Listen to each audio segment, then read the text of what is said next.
Olá, sejam bem-vindos, que a graça e a paz de Deus e de Cristo seja abundante em nossas vidas nesse dia.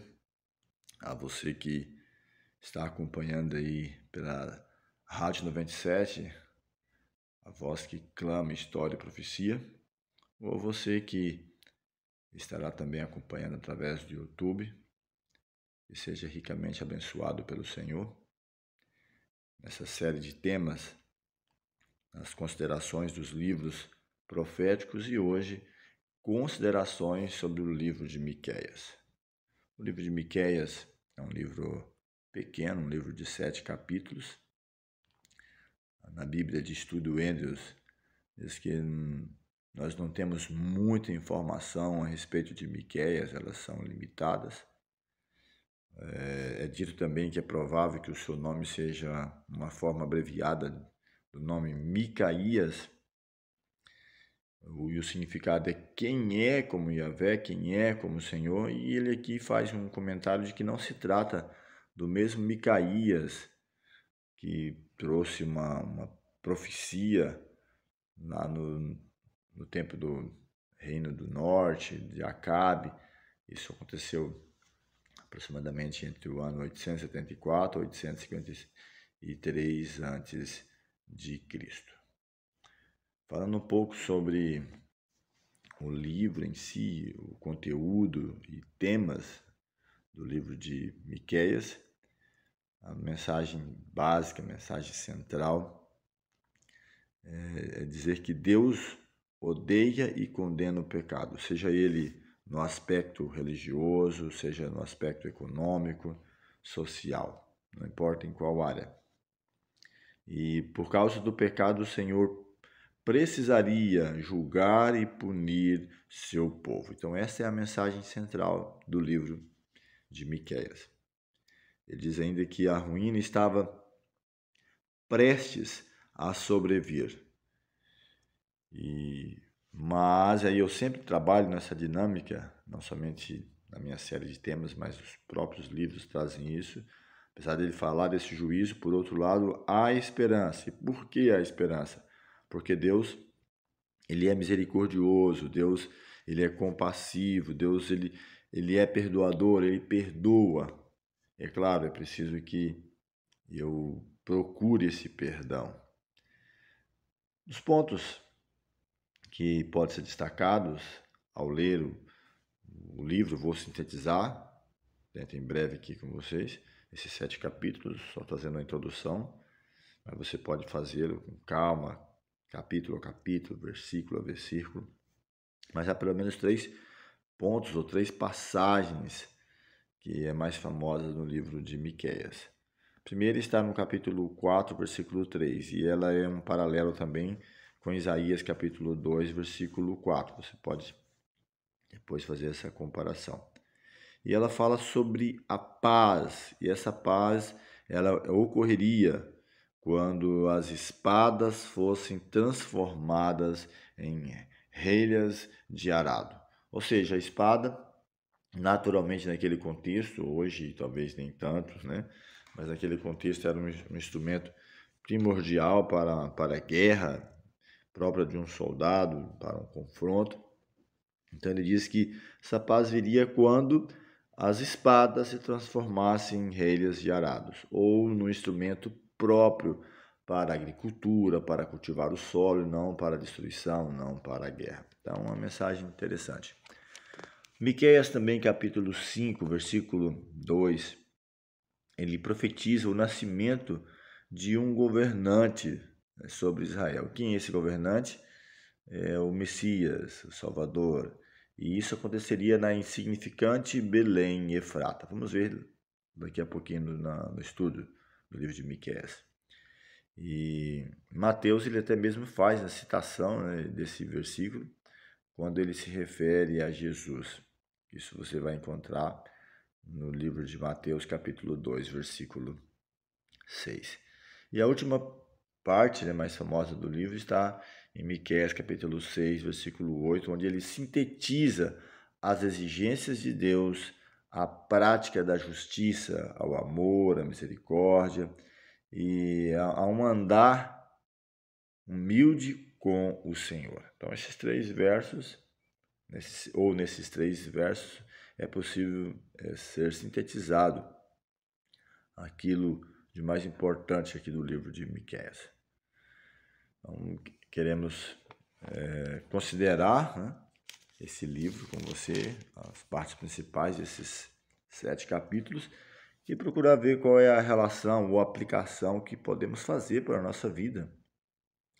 É importante não deixar o livro simplesmente num contexto distante, olha, só para Israel ou só para aquele contexto, mas o que podemos absorver, o que podemos aplicar para a nossa vida.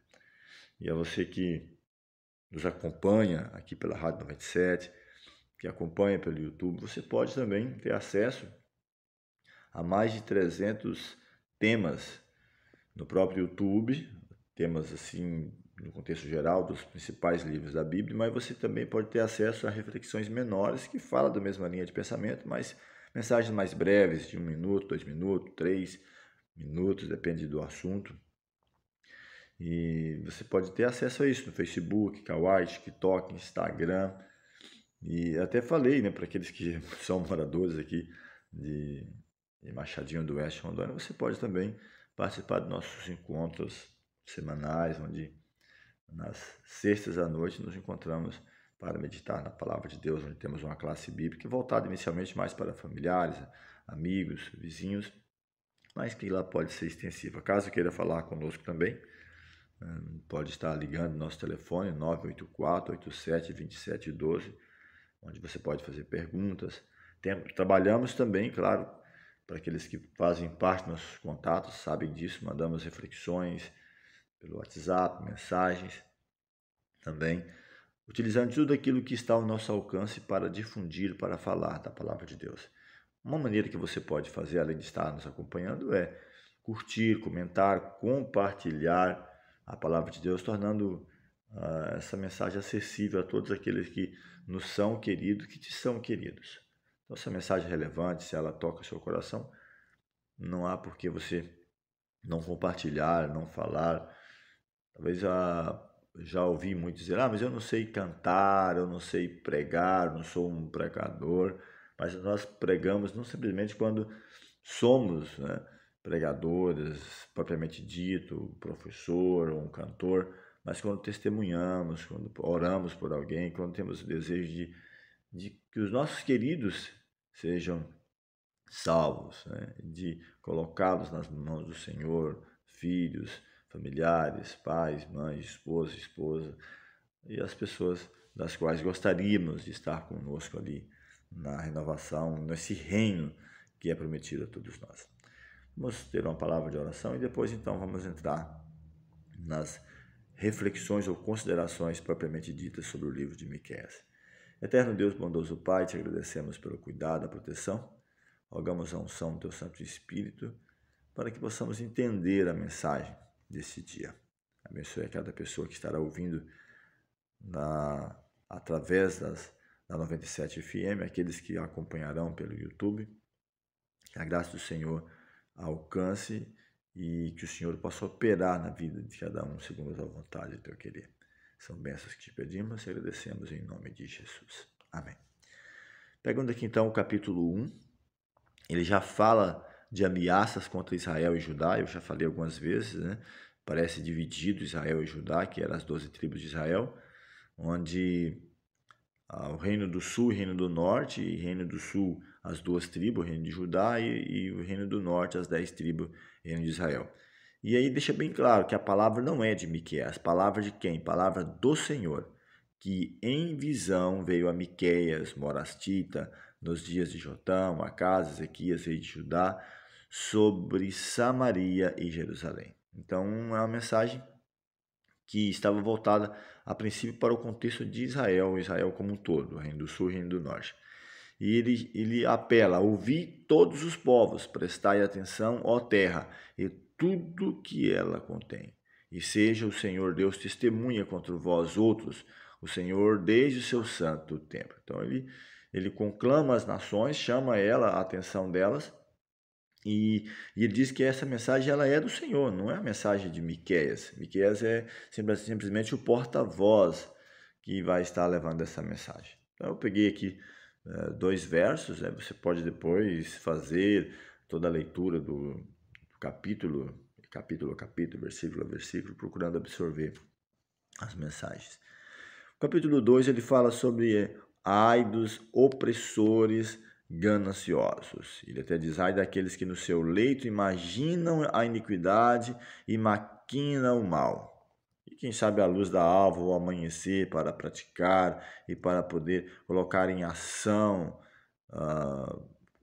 agir, né, com as suas mãos e fazer aquilo que é errado. Então é interessante e eu vejo como o próprio Cristo, né, ele fere justamente a raiz da questão, a raiz do problema. Quando ele fala, se você com ira, se você com má intenção olhar para uma mulher, então ele fala que o pecado ele começa não simplesmente já na ação, mas já no planejar, naquilo que eu me demoro, meus pensamentos, aquilo que eu vejo, aquilo que eu ouço. Isso vai fazer parte, assim como o alimento que eu como vai fazer parte do meu corpo, assim também aquilo que eu vejo, aquilo que eu penso vai estar fazendo parte da minha vida emocional e espiritual. Verso 7 do capítulo 2 diz, tais coisas anunciadas não alcançarão a casa de Jacó? Está irritado o Espírito do Senhor? Ele fala ainda no versículo aqui 10, levantai-vos e ide-vos embora, porque não é lugar aqui de descanso, ide-vos por causa da imundícia que destrói, sim, que destrói dolorosamente. Então não é aqui, meu amigo, meu irmão, lugar de descanso, nós estamos de passagem e é nesse período aqui, breve de tempo que temos na nossa vida, que nós precisamos preparar-nos para a eternidade. Caso contrário, pereceremos nessa renovação, nesse novo reino onde Cristo estabelecerá para sempre e, infelizmente, ficaremos para trás se não aproveitarmos as oportunidades de buscar o Senhor enquanto é tempo, enquanto se pode achar. Miqueias, falando dele mesmo nesse contexto, ele fala, eu, porém, estou cheio do poder do quê? Do Espírito do Senhor, cheio de juízo e de força para declarar a Jacó a sua transgressão e à casa de Israel o seu pecado. Então ele fala com certeza de situações, de desânimo, mas eu, porém, e quem sabe podemos aplicar em nossa vida. Não importa se o mundo ao nosso redor esteja despedaçando, não que eu não tenha que me importar com isso, tem que sim. Tanto é que Miqueias ele fez a sua parte, mas ele quer dizer que Josué até fala, eu e minha casa serviremos ao Senhor. Se vocês querem servir aos deuses do passado ou aos deuses do presente, eu, porém, em minha casa serviremos ao Senhor. E ele diz, eu, porém, estou cheio do poder do Espírito do Senhor, do Espírito de Deus, cheio de juízo, de força, para declarar a Jacó e a Israel, falar, advertir, anunciar. Então, que seja a nossa esperança também. Capítulo 4, entrando na parte que eu mencionei, das 3 partes mais famosas, né? O anúncio do chamamento dos gentios, ou que essa mensagem ela não é exclusividade para Israel, mas para os gentios, onde Deus pretende, pela promessa feita a Abraão, do seu descendente, através do Messias, salvar todas as nações. Ele diz, mas nos últimos dias acontecerá que o monte da casa do Senhor será estabelecido no cimo dos montes e se elevará sobre os outeiros, e para ele afluirão os povos. Irão muitas nações e dirão, vinde, subamos ao monte do Senhor e à casa do Deus de Jacó, para que nos ensine os seus caminhos e andemos pelas suas veredas, porque de Sião procederá a lei e a palavra do Senhor de Jerusalém. Então isso é bem claro. O próprio Cristo mencionou, a salvação vem dos judeus, aquilo que foi proclamado da lei, dos mandamentos, dos ensinamentos, mas a lei extensiva para todas as nações. Ele julgará entre muitos povos e corrigirá nações poderosas e longínquas. Estes converterão as suas espadas em relhas e arados e as suas lanças em podadeiras, e uma nação não levantará a espada contra outra nação, nem aprenderão mais a guerra, mas assentar-se-á cada um debaixo da sua videira, debaixo da sua figueira, e não haverá quem os espante, porque a boca do Senhor dos Exércitos o disse. Infelizmente, nós estamos no limiar vamos dizer assim, da guerra dos séculos. Armagedon em duas partes, uma que antecede a volta de Jesus, onde infelizmente vai ocorrer as 7 últimas pragas, e uma após os 1000 anos, quando pela primeira e última vez todas as pessoas estarão juntas, mas infelizmente não estarão em paz até esse momento, porque o inimigo, Satanás, após os mil anos, ele ser solto da sua prisão, e os ímpios agora ressuscitados. Caso você queira aprofundar melhor nessa mensagem, temos um tema falando sobre o milênio no nosso canal, no canal no YouTube, A Voz que Clama História e Profecia, onde fala sobre o milênio. Depois que os ímpios ressuscitam, Satanás ele sai, marcha, rodeia a cidade santa que desce nesse momento e procura tomar a cidade, mas serão destruídos para sempre. Mas aqui diz a mensagem que essa é uma mensagem que após esse contexto, as nações agora, em paz, em harmonia, fluirão para ouvir a mensagem.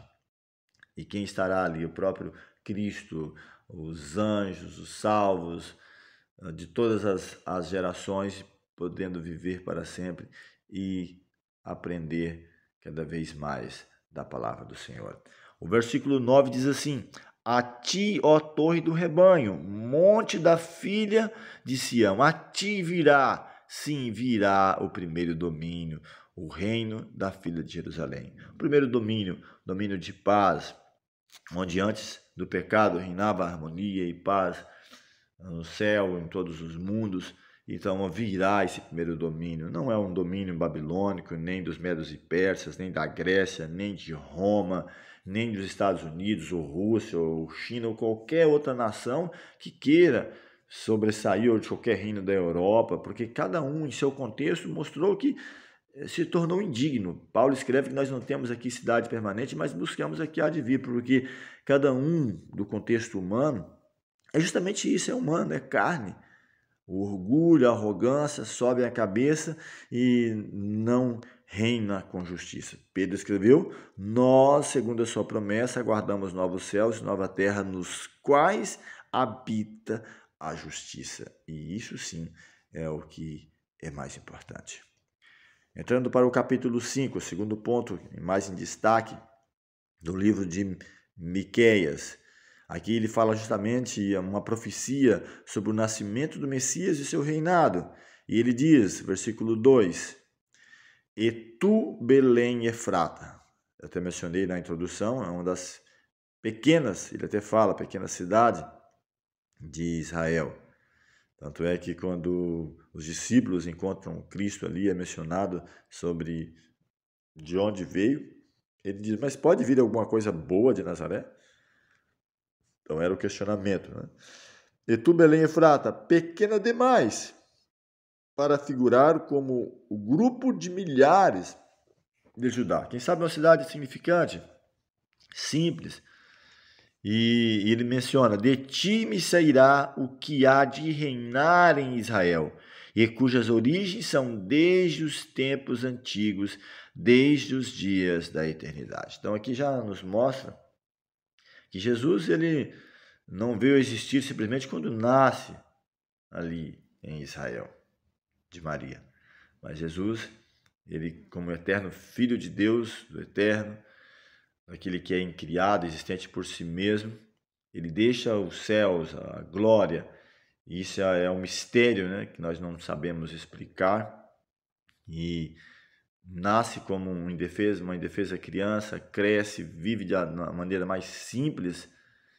Isso você pode ver no contexto do Novo Testamento, e que, aliás, estou trabalhando na TikTok, Instagram, Facebook, pequenas reflexões. Estou agora no livro de Lucas, já trabalhei em Mateus, ou melhor, comecei desde o Antigo Testamento, fui passando capítulo a capítulo, versículo a versículo ali, os principais pontos. Então, no contexto das reflexões menores, estamos mais adiantados, estamos lá no livro de Lucas. E justamente você consegue verificar isso, onde Cristo fala, as aves têm seus ninhos, as raposas seus covis, mas o Filho do Homem não tem onde reclinar a cabeça, viveu uma vida simples. Nasceu em uma manjedoura, viveu, sofreu, morreu, ressuscitou para salvar a você e a mim. Então, Cristo, ele passou por tudo isso, pelas humilhações, em todas as coisas foi tentado, mas com a diferença, sem pecado. E aqui ele está mencionando que apesar de ter nascido numa cidade pequena, vivido uma vida simples, a sua origem são desde tempos antigos, desde os dias da eternidade. E isso deve trazer para nós esperança. E ele até fala, estes consumirão a terra da Assíria, a espada e a terra de Nimrod, dentro de suas próprias portas. Por que ele fala de Nimrod? Porque foi o princípio daquele de se rebelar contra Deus, e assim foi surgindo a base inicial para reinos poderosos, como Babilônia, Medos e Persa, Grécia, Roma, as principais potências que o mundo já viu. E tudo isso passará. E isso nos deve encher de esperança de que dentro em breve teremos um reino no qual habitará a justiça. E quem vai reinar? Cristo, o Messias, para todos os povos. Entrando no capítulo 6, falando sobre Deus e o seu povo em juízo. Diz o texto, versículo 2, ouvi montes a controvérsia do Senhor, e vós, duráveis fundamentos da terra, porque o Senhor tem controvérsia com o povo e com o Israel entrará em juízo. Isso no contexto de Israel literal, isso aconteceu em vários momentos, em juízos retributivos. Quem sabe o mais chocante nesse nosso período, no ano 70, quando os judeus são espalhados, Israel cai pela mão dos romanos, e depois então volta, dá a oportunidade agora já bem próximo de nós, de voltar, de ser reconhecido Israel como nação, e infelizmente agora mais um confronto, envolvendo Israel aqui, e agora o próprio Irã querendo se envolver, Estados Unidos, isso pode chegar a uma situação bem desastrosa, mas a profecia já aponta que isso ocorreria. O verso 6 diz assim, com quem me apresentarei ao Senhor e me inclinarei ante o Deus excelso? Virei perante ele com holocaustos, com bezerros de um ano? Agradar-se-á ao Senhor de milhares de carneiros, de 10.000 ribeiros de azeite? Será que é de sacrifício que o Senhor quer? Darei o meu primogênito pela minha transgressão, o fruto do meu corpo pelo pecado da minha alma? Mas ele declarou ao homem o que é bom e o que o Senhor deseja de ti, o que ele pede. Não é sacrifício, não é nada de que eu possa fazer de boas obras, no sentido para me dar a salvação, mas que pratique a justiça, ames a misericórdia e andes humildemente com teu Deus. Então, isso que o Senhor pede de mim, não é que eu me sacrifique, não é simplesmente isso, mas que eu ame a justiça e faça essas situações aqui que ele mencionou, a misericórdia e andar humildemente diante de Deus. Isso é precioso aos olhos do Senhor. O salmista pergunta, que darei ao Senhor por todos os benefícios que me tem feito? Tomarei o cálice da salvação e invocarei o nome do Senhor, porque é Deus quem opera em mim e você, tanto querer quanto o realizar. E ele fala algo aqui da corrupção moral de Israel, e isso pode ser aplicado em nossos dias também, como que um print dos dias em que nós vivemos. Ele diz assim, porque o filho despreza o pai, a filha se levanta contra a mãe, a nora contra a sogra, e os inimigos do homem são os da própria casa. Eu, porém, olharei para o Senhor e esperarei no Deus da minha salvação, o meu Deus me ouvirá. Então, isso não é real em nossos dias? Dos filhos desprezarem os pais, nora, sogra. Ele até fala que os inimigos do homem são da própria casa, não só no contexto literal de família, mas também espiritual, de igreja, de grupos, de se levantarem uns contra os outros. E a nossa guerra não é contra a carne e o sangue, é contra os principados, contra as potestades, contra os príncipes espirituais da maldade nos lugares celestiais.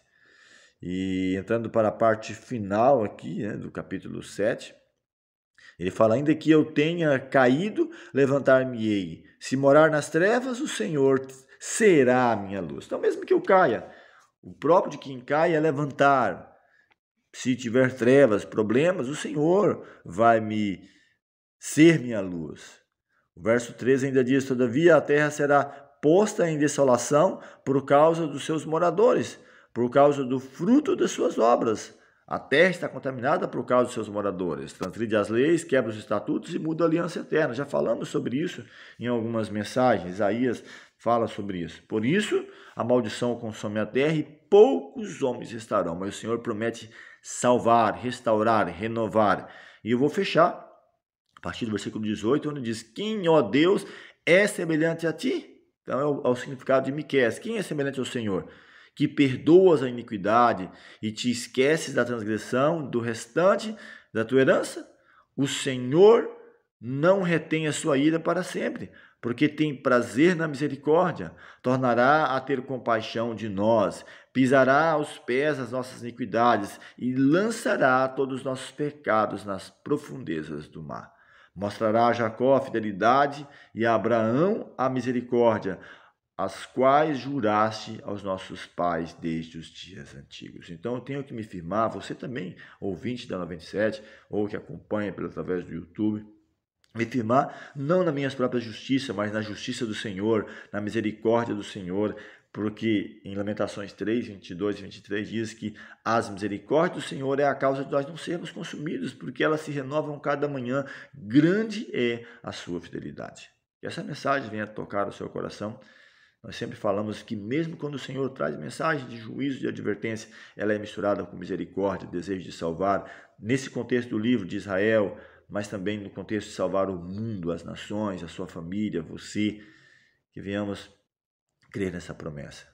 Que a graça de Deus te alcance a você, independente, temos mandado aí alô àqueles que nos têm mandado mensagem através do WhatsApp, lembrando de nomes, mas a todos que nos acompanham sempre, ou que por acaso, ou por providência tenha acompanhado hoje, ou que virá acompanhar, que a graça de Deus te alcance e que em Cristo Jesus sejamos mais que vencedores. Vamos falar com o Senhor. Eterno Deus, amorável Pai, graças te rendemos pelo cuidado, pela proteção, pelas ricas bênçãos que nos tem concedido. É bem verdade que vivemos em um mundo de pecado, em que o próprio Salomão escreveu que o final da alegria é tristeza. Muitas vezes choramos, nos lamentamos por problemas nossos, nossa família, nossos queridos, mas que venhamos entender de que não é propósito do Senhor que isso seja assim. São consequências naturais do pecado. Mas o Senhor deseja salvar, purificar, como foi dito aqui em Miqueias, lançar os nossos pecados nas profundezas do mar. Que assim seja, que venhamos estar preparados, aguardando e abreviando-nos para a breve volta de Jesus, para que quando o Senhor voltar, possamos estar preparados para estar com o Senhor por toda a eternidade. Guia a nossa vida, nossa família, familiares, aqueles que nos são queridos. Pedimos essas bênçãos, agradecemos em nome de Jesus. Amém.